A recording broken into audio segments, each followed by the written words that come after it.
Okay, GCSE English Language, Paper 1. Okay guys, so you start with question 5. Now really crucial with this exam is the timing. So make sure when you start, which should be 9 o'clock if it's June, you write down the time you're expecting to finish. This question, you're looking at about 45 minutes, maybe a couple of minutes more if you have extra time. Okay, so how do we do it? First of all, choose the story. It's generally easier, partly because you can memorize parts of a story that you have pre-written before the exam and take that into the exam with you.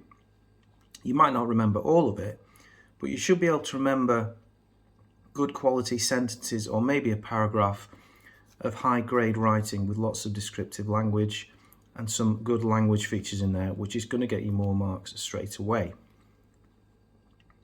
I recommend writing in the first person, so I woke up one morning and saw something I didn't believe, or he or she, he woke up one morning and saw something interesting, etc. I prefer I, but I would definitely choose one of those. Okay, so we've chosen the story. We know we're writing in the first person, we've got our timing. So how do we write a good story? Well, as said, the ideal method is to write a really good quality story and memorize as much of it as you can before the exam. Then you can have days or even weeks to pre-prepare a lovely piece of descriptive writing with lots of language features. But obviously that's down to everybody whether they can do that. Not everybody can remember a whole story, but you should be able to remember some of it. I'm going to lay out the structure of a good story anyway. So, first paragraph, set the scene. Lots of descriptive language, make us feel like we're with you. Tell us what the character can hear, what they can see, what they can feel, even what they can smell. Make us feel like we're in their shoes. You can put some nice language features in. For this whole piece, the easiest language features are descriptive language, which is adjectives or adverbs, personification, alliteration, similes. The easiest ones are definitely descriptive language, so some nice adjectives, that's the easiest. And similes are also probably the easiest. Put personification and alliteration if you can. Okay, so first paragraph, we're setting the scene, we're describing where you are, what you can see, what you can hear, what you can feel. Don't make it too dramatic. One main issue a lot of students do is try and write stories that are hugely dramatic, like a Hollywood movie. That's a rookie mistake. Try not to do that. Try and keep it simple. If in doubt, write something you know. So write something close to your normal life. And in paragraph 3, we're going to put an interesting incident in. But paragraph 1, set the scene with descriptive language. Paragraph 2, move the action forward a little bit. Give us some background on who you are, where you live, who the other people in the story are or in the scene. Refrain from too much description. Just give us some background and move things forward a little bit. Where are you going? What are you doing? Paragraph 3, flip back to description. Okay, so descriptive language, lots of nice language features. In paragraph 3, choose an interesting incident that relates to the title or the description of what you have to include. In this one, it's an unlikely friendship. So paragraph 3, try and include that element of the guidance. But again, like paragraph 1, put lots of nice description in there, lots of language features. Tell us what you can hear, what you can see, what you can feel or smell even. And let's have something slightly more interesting in that paragraph, not too dramatic. Do not make it too dramatic. Just something a little bit more interesting. Let's say the character has some interesting news. Let's say the character meets somebody they don't expect or meets somebody interesting or something slightly unexpected happens. Again, don't make it too dramatic. Remember, everyday life is interesting and just describing a moment of life really well is something everybody can relate to if you can describe how you feel, and then the reader can feel like they're in your shoes. Okay? So paragraph 1, set the scene. Paragraph 2, move things forward a little bit, give us some background. Paragraph 3, description again, and include a slightly interesting incident relating to the guidance in the question. Paragraph 4, final paragraph. So we're going for 4-paragraph structure. Paragraph 4, bring everything to a resolution. So a good way of doing that is bring the character back to where they started. Maybe they started in their room, the story, or in their workplace. Bring them back there, which is a nice cyclical structure if you can do that. But move the action forward, tell us what the character has learned, have them reflect on their experience in paragraph 3. What did it mean to them? And again, don't be overambitious. You're trying to do a nice piece of writing with a good bit of description and some language features, which we're trying to get in paragraph 1 and paragraph 3. And we've got a 4-paragraph structure. And as you will probably know, 40% of your marks are for English. So even if the story was fairly good and you do great English, you can still get a really high mark. So that reinforces the idea of not doing something hugely dramatic. Okay, but you can get a grade 9 story doing something with a little bit of drama, but great language features and description. But getting back to the spelling and grammar, check your English carefully.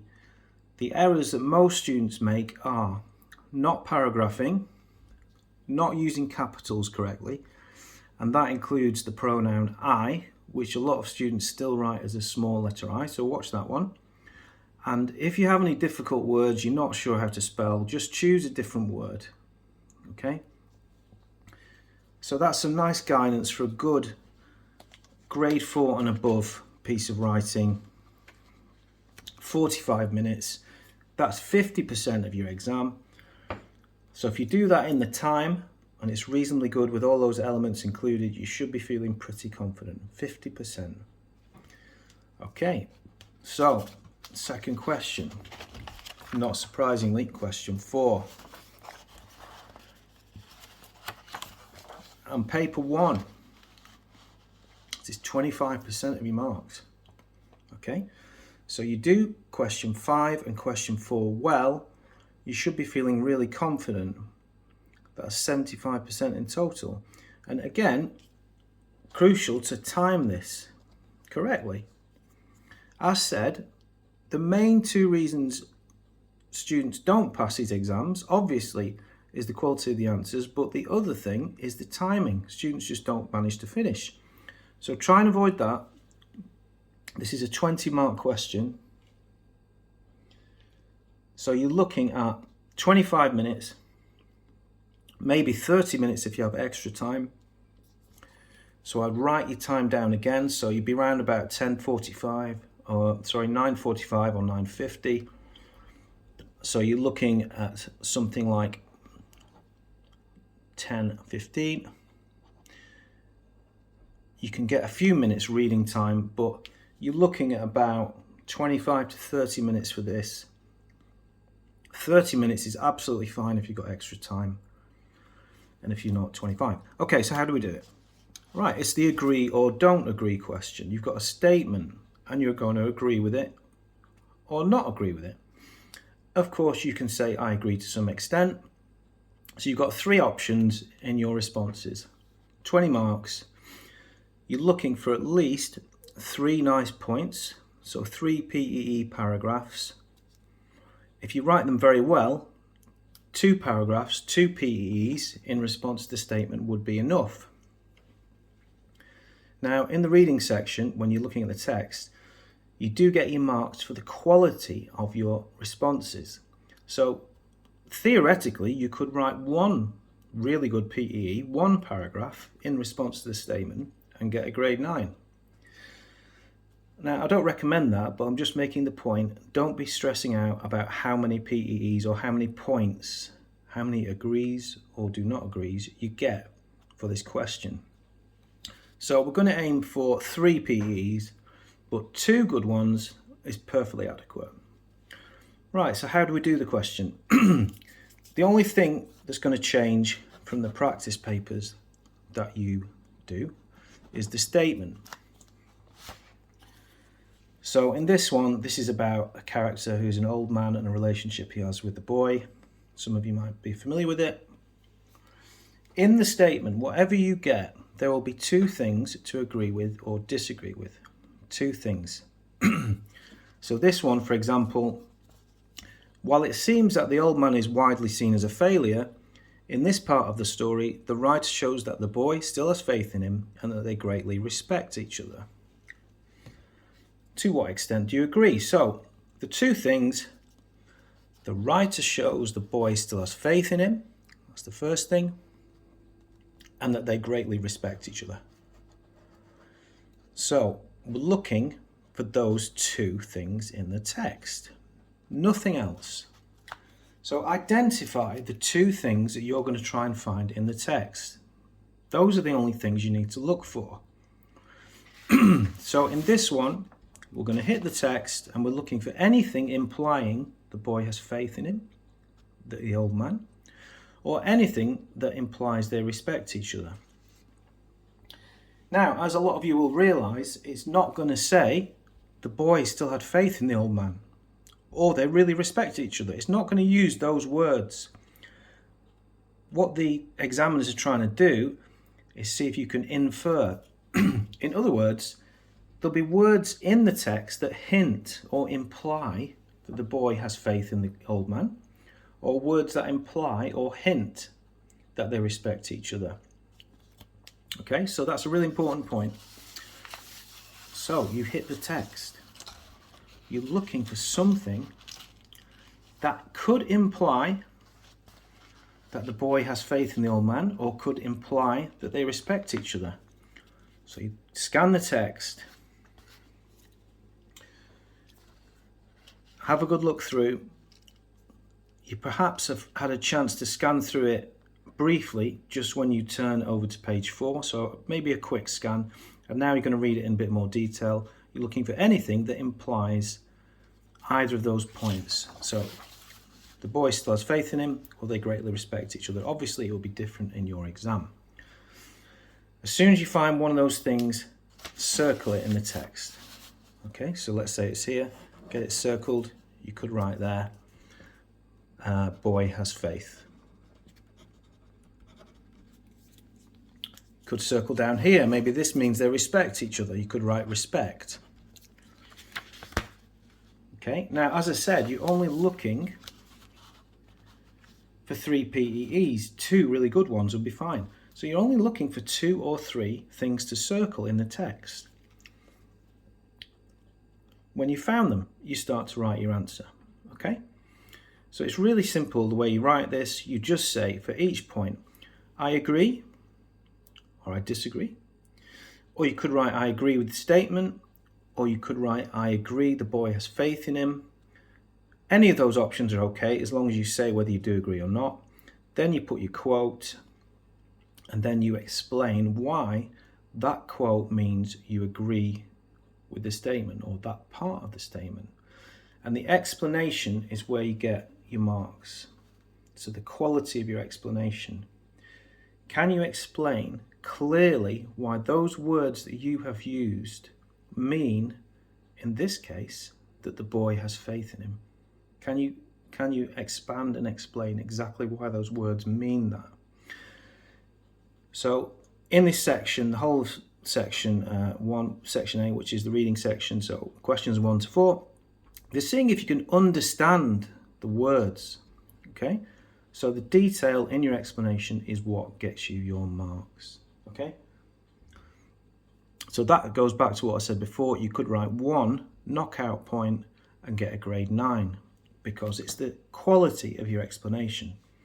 Anyway, we're trying to get 2 or 3 PEEs, so you're answering those elements of the statement and you're going to write 2 or 3 paragraphs, and the quality of your explanation is where you get your marks. Do use these words. Use the words from the statement in your response, because that will clearly signpost to the examiner that you understand or you don't.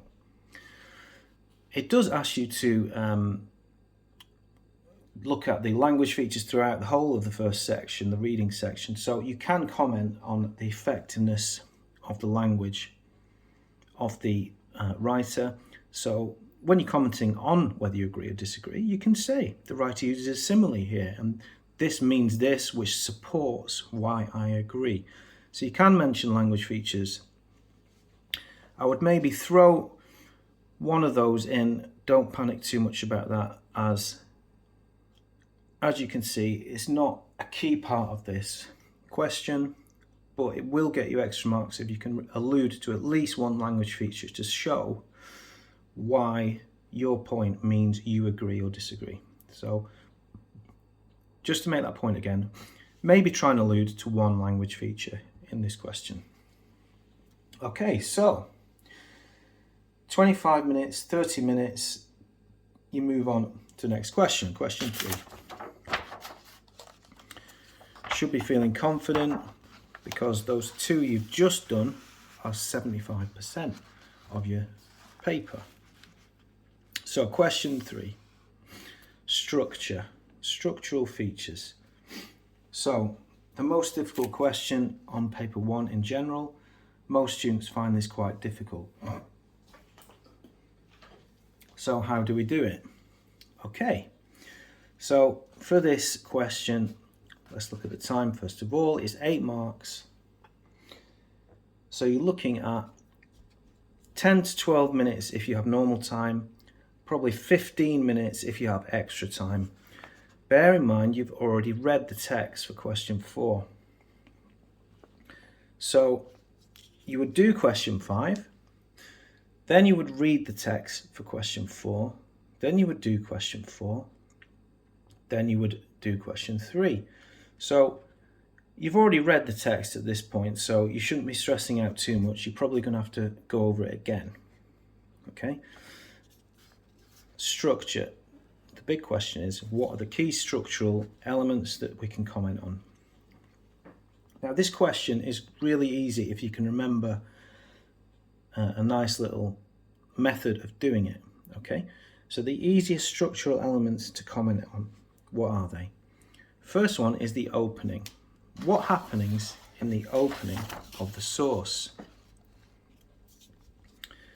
Now, they're going to be introducing the character or the setting there. So the first thing to put is, this is your first point, in the opening, the writer effectively introduces the character, or the writer effectively introduces us to the setting. Okay, so that's your opening. Tell us what happens in the opening. What does the writer introduce us to? Your second point, comment either on the second paragraph or the third. And what you're going to say is, in paragraph 2, the focus shifts. So the structural feature there is the focus and the shift of focus.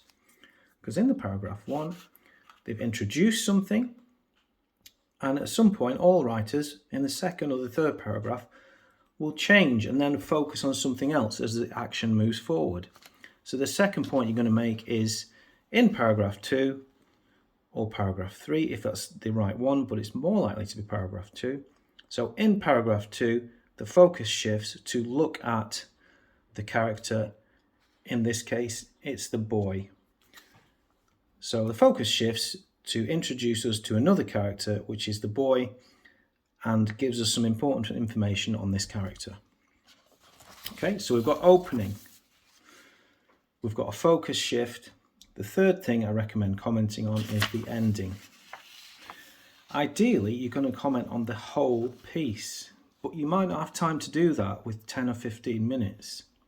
So the final thing to definitely comment on is the ending. And what you're commenting on is why the ending, as with everything, is well written or effective. What impact does it have? So you could easily put, the ending has an impact on the reader, or is of interest to the reader because it tells us, for example, that the relationship between the characters has reached a new height or has been broken, or you could put the ending is interesting because it leaves us on a cliffhanger, or you could put the ending is interesting as it brings the drama to a conclusion. Some nice words to use in this question are mood and tension. So you could even comment, say, in the ending of the piece, the mood shifts again as it talks about whatever it does. Or you could say the tension reaches its peak because such a thing happens.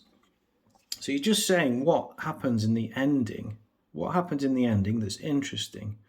And if you can use the word mood, tension, even tone, that would be useful. But we're very aware that this is probably going to be realistically 12 to 15 minutes. I think 10 is cutting it a bit fine. So you're probably only going to comment on 3 things. So the opening, second paragraph focus shift, and then the ending.